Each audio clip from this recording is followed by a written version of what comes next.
What's up, everybody? My name is Ivory Orr. I'm an investor, I'm an entrepreneur, and my goal is to take complex topics like entrepreneurship, investing, finance, and break them down and make them simple to understand for the everyday person, people from all walks of life, especially my African American community. Now, speaking of my community, if you grew up like I grew up, then it's a good chance you grew up playing spades. Right? If you haven't, it's okay. Because today in this video, I'm going to show you how the stock market is like playing a spades game.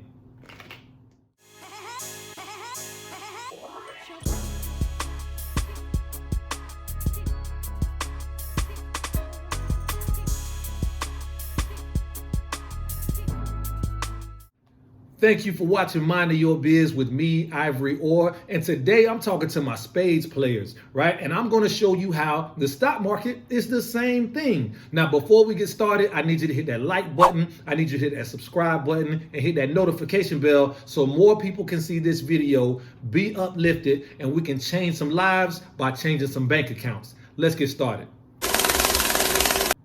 Now, if you've never played spades before, the first thing you need to know is spades requires you to play with a partner. You're part of a team. Now, any good spades players knows that if you pick the wrong partner, then you have lost before you started. Why? Because if you pick the wrong partner, it doesn't matter how good you play, how much knowledge you have. If your partner is playing the wrong cards and they're making mistakes, then it will cause your entire team to lose. In this scenario, your partner is Apple, Google, Amazon, Netflix, or any other company on the stock market that you pick. So, how do you pick the right partner? Now, where I'm from, a spades game is a serious thing. So a real spades player ain't gonna just play with just anybody as their partner. Like, usually it's somebody that they know, have known for a long time. They know their tendencies, they know how they like to play. It's probably a family member or somebody they grew up with, right? And once they find a good partner, they don't usually change. You got some people that if they can't play with their partner, they're not gonna play because it's just that serious. Well, the stock market is the same thing. You want to start off with companies that you're familiar with. So if you go to Walmart all the time, you spend a lot of money with them, and you notice the line is always long because they never have enough cashiers, and you look around and say, hey, Walmart making a lot of money. Maybe you want to invest in Walmart. Hey, if you play Call of Duty all the time and everybody you know plays Call of Duty and then a new one is about to come out, hey, maybe you want to invest in a company that makes it. You want to start off investing in things that you are familiar with and you understand their business model. You understand what makes them a successful company. Now, what happens if you, for some reason, can't play with your normal partner? Or if there's multiple people in the room that you grew up with and played with before? How do you pick the best one to be your partner? Well, in spades, if you played with them before, you might think back on how well they did in previous games.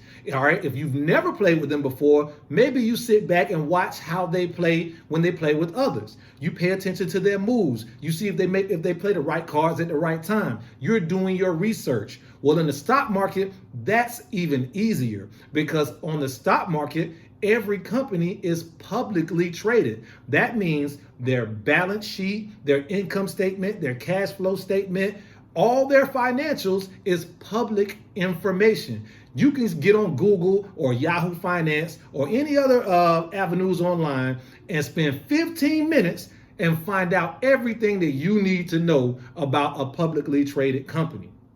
Now, here's where the stock market and a spades game are actually different, and it's a good thing for me and you. See, in a spades game, your partner can't tell you what cards they have in their hand. They can't tell you what they're about to play, and you can't tell them what to play, and you can't show them what cards you have in your hand, right? If you do that, that's called talking across the board, and it will get you in a fight in a real spades game. Now, the stock market is the exact opposite. See, not only can you see all of your partner's cards by looking at their balance sheet and their cash flow statement, their income statement, all of their financials, right? Most companies that are on the stock market hold investor meetings either quarterly or annually or semi-annually. And the whole purpose of the meeting is to tell the stockholders, the shareholders, their partners, what they're doing and what they're about to do in the upcoming quarters. They tell you, what their goals are, what their financial projections are, hey, what their strategies are, and it's their job to inform you what's going on with the company. And that helps you to make an informed decision on whether or not you want to keep this company as your partner. Now, what other factors go into picking a good stock market partner? Well, we talked about picking a company that you're familiar with, that has a business model that you understand. We also talked about being able to look at your partner's cards, and that means look at their financial statements or attend shareholder meetings or conference calls and be able to get information about how well that company is doing. Well, when you do that, what kind of information are you looking for? What information do you need to make a good decision on whether or not you want to pick this company to be your partner? Well, different investors have different strategies when it comes to this, right? And I encourage you to do your own research, talk to your own financial advisor, and come up with a strategy that works best for you. But here are the factors that most investors look for, right? So factor number one, cash reserves. So how much money does this company put aside in cash reserves? If this was a great year, the company made $1 billion, how much of that money does it set aside just in case next year is a slow year and it still has to pay its bills, right? And one of those bills is you, the shareholder. That brings me to my next point. Another factor to consider is how much of the money that the company makes do they pay out to you? When companies make profits, they have the right to pay out a piece of that profits to their shareholders in what's called a dividend. Some investors only like to deal with companies that pay high dividends, like REITs, right?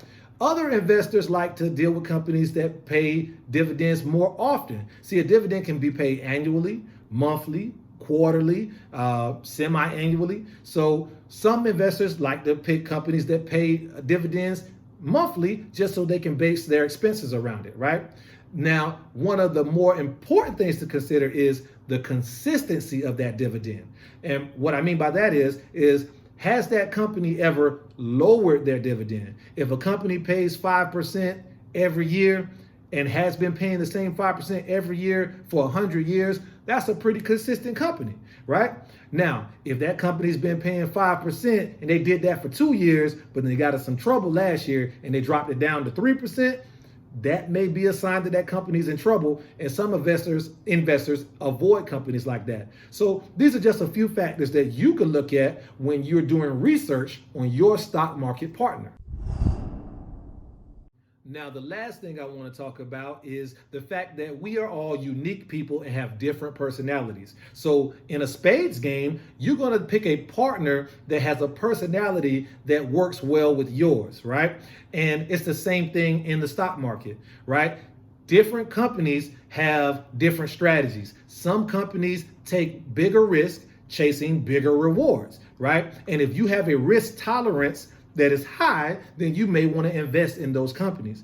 Other companies maybe don't take as much risk and the rewards aren't as high, but they're more consistent. You can count on those, right? So if you're one of those people who don't have a high risk tolerance and you're just here to make sure that you're not losing money and you gain a little bit and you make sure your money is safe, then these companies may be right for you. Either way, you want to pick a company that matches your needs as an investor, your personality as an investor, and the goals you've set for yourself. All right, man, I got to wrap this video up, man. Y'all got me wanting to call my boys up and play some spades for real. But before I go, I just want to thank you for watching this video and tuning in to Minding Your Biz with me, Ivory Orr. If you like what you heard, do me a favor, hit that subscribe button, hit that like button, and definitely hit that notification bell. That way you're notified every time I drop a video. And with that being said, we out. Peace.